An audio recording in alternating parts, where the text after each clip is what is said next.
नमस्कार मंडळी, आज आपल्याला उन्हाळ्यामध्ये शरीराला थंडावा देणारे लाडू तयार करायचे आहेत।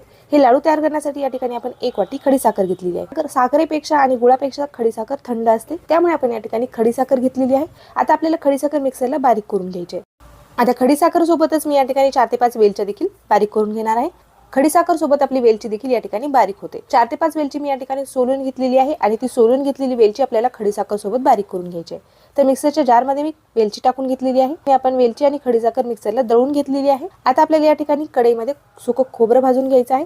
आता यामध्ये तुम्हाला जे साहित्य टाकायचे ते तुम्ही तुमच्या आवडीप्रमाणे थोडे कमी अधिक देखील करू शकता। तुम्हाला जर सुकं नारळ टाकायचे नसेल तर तुम्ही स्किप देखील करू शकता। नारळ टाकल्यामुळे आपल्या लाडूला चव देखील छान येते, त्यामुळे आपल्याला सुक्या नारळाचा या ठिकाणी वापर करायचा आहे। कमी गॅसवरतीच आपल्याला सुक्या नारळाचा किस छान खमंग असा भाजून घ्यायचा आहे। कमी गॅसवरतीच आपण नारळाचा किस भाजून घेतल्यामुळे नारळाच्या किसाला छान रंग येतो आणि छान व्यवस्थित असं भाजलं देखील जातं। त्यामुळे आपण कमी गॅसवरतीच हा नारळ भाजून घेतलेला आहे। नारळाचा जो रंग आहे तो हलकासा डार्क झालेला आहे। आता आपल्याला हे नारळ काढून घ्यायचं आहे। आता कढईमध्ये आपल्याला 1 वाटी मखाने घालून घ्यायचे आहेत। तर मखाना टाकल्यामुळे लाडूला आणखीन छान चव येते आणि आपल्या लाडूची पौष्टिकता देखील वाढते। तर मुले देखील आवडीने खातील एवढे मस्त असे आपले हे मखाण्यामुळे लाडू तयार होतात। तर मखाने देखील आता आपल्याला थोडेसे भाजून घ्यायचे आहेत। मिक्सरला बारीक करताना हे व्यवस्थित असे बारीक होतात, त्यामुळे आपण या ठिकाणी मखाने देखील छान असे भाजून घेतलेले आहेत। तर 2 ते 3 मिनिट मी मखाने देखील छान असे भाजून घेतलेले आहेत। मखाने देखील आपल्याला काढून घ्यायचे आहेत। आता या ठिकाणी मी काही बिया घेतलेल्या आहेत। टरबुजाचे बी घेतलेले आहे, पंपकिन सीड्स घेतलेले आहे, 7 ते 8 आपण या ठिकाणी बदाम घेतलेले आहेत। तर जरा वेळ मी याला देखील छान असं भाजून घेतलेलं आहे। यामध्ये देखील छान खरपूसपणा आलेला आहे। बिया आपण छान अशा भाजून घेतलेल्या आहेत। आता यामध्ये आपल्याला 1 मोठा चमचा खसखस घालून घ्यायची आहे। उन्हाळ्यामध्ये पोटामध्ये होणारी जी जळजळ आहे ती कमी करण्यास खसखस मदत करते। शांत झोप येण्यासाठी देखील खसखसीचा चांगला उपयोग होऊ शकतो। शरीरातील अंतर्गत उष्णता कमी करण्यासाठी मदत करते। उन्हाळ्यामध्ये खसखसचा वापर केला तर फायदेशीर ठरू शकतो। खसखसमध्ये कॅल्शियम, मॅग्नेशियम, लोह आणि ओमेगा 3 भरपूर मात्रामध्ये असतात। खसखस देखील मी या बियासोबत छान अशी भाजून घेतलेली आहे। भाजून घेतलेले सर्व साहित्य आपल्याला काढून घ्यायचे आहे। आता आपण कढईमध्ये 1 चमचा तूप घालून घेतलेले आहे। तुपावरती आता आपल्याला 1 वाटी नाचणीचं पीठ घालून घ्यायचं आहे। नाचणी ही नैसर्गिकरित्या थंड आहे, शरीराला थंडावा देणारी आहे।